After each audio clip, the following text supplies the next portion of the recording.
Good afternoon, and thanks for watching the Market Day Report. I'm Janet Atkinson.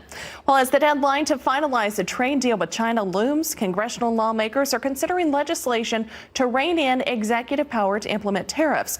RFD-TV's Sarah Mock sat down with a freshman congresswoman for her reactions. Trade is such a big issue for folks across the Midwest right now, and there's a little bit of conversation, it seems, on Capitol Hill about some legislation that might bring back some of the power to Congress in putting on tariffs and doing some of these other trade actions that have so negatively affected agriculture.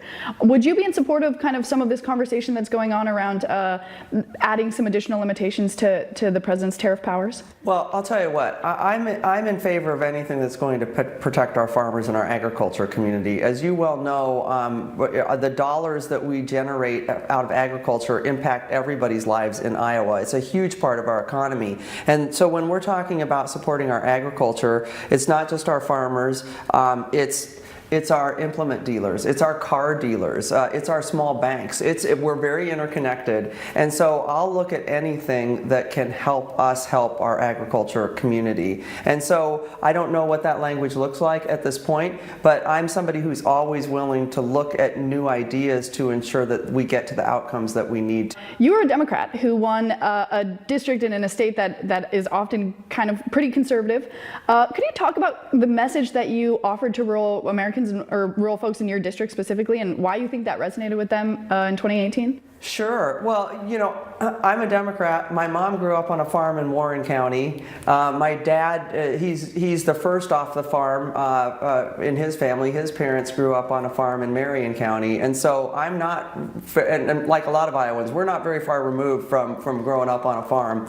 And so I think that was part of the connection. I understand our rural communities. I've been there. I spent summers on my grandparents' farms. They grew soybeans, corn, and pork.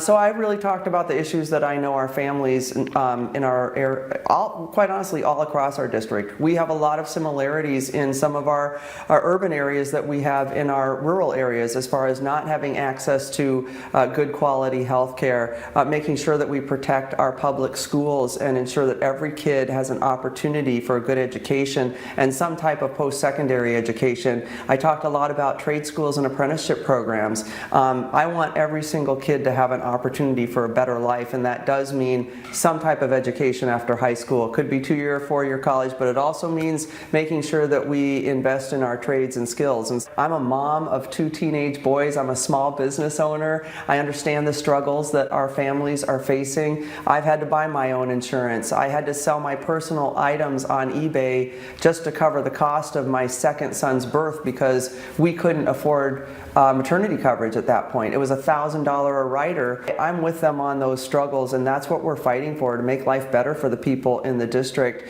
And I think that really resonated.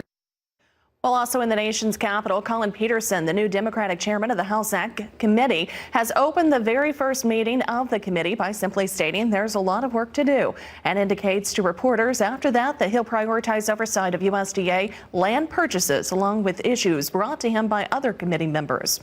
Well, a recruiting challenge opened